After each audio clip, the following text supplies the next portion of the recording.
আসিফ মাহমুদের দাবি সাকিব হারিয়েছে দেশের জার্সি গায়ে জড়ানোর নৈতিক অধিকার।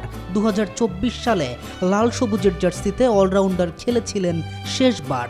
উপদেষ্টার দায়িত্বে থাকাকালীন অবস্থায় সাকিবকে দেশে ফিরতে দেননি আসিফ মাহমুদ সজীব ভুঁইয়া, জানিয়ে এক ফেসবুক স্ট্যাটাসে জানিয়েছিলেন নিজেই। এবারে দায়িত্ব ফুরোবার পরে হাজার কোটি টাকার কারচুপির অভিযোগ জমা পড়েছে দুদকের কাছে, আর সেটাও নাকি করেছে সাকিব ভক্তরাই। আসিফ মাহমুদ বলছেন, কাউকে দেশে ফিরতে না দেয়া অপরাধ নয়, অন্য অপরাধ হলে শাস্তি মাথা পেতে নেবে সে। অন্যদিকে সাকিব বলছেন তিনি জানেন না এসবের কিছুই, যে যেভাবে পারছে শুধু সাকিবের নামটা ব্যবহার করছে। সাকিব একবার বলেছিল তাকে ক্রিকেটে রেখে দিতে, তিনি ছাড়া আলোচ্য বিষয় যেন অপূর্ণ অনেকটা।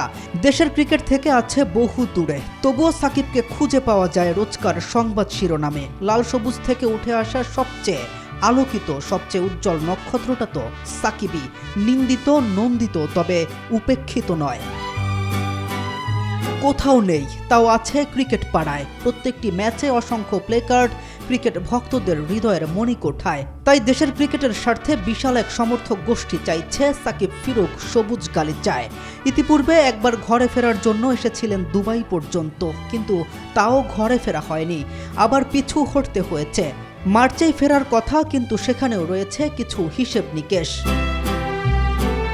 সাকিবকে ফেরাতে সর্বোচ্চ চেষ্টা চালিয়ে যাচ্ছে বোর্ড, কিন্তু আইনি বাধায় বোর্ডের হাত নেই। মামলার সকল কাগজপত্র ইতিমধ্যে জমা দিয়েছে বিসিবি, বাকি সিদ্ধান্ত তো রাষ্ট্রীয় আদালতের। বোর্ড পরিচালক ফারুক আহমেদ জানিয়েছেন, বোর্ড থেকে যা করার তা বোর্ড করে ফেলেছে, এখন বাকিটা রাষ্ট্রীয় সিদ্ধান্ত। তাই ভক্তদের চাতকের মতো চেয়ে থাকতে হবে আরও কিছুদিন। কি আছে সাকিবের ভাগ্যে সেটা বলে দিবে সময়ই।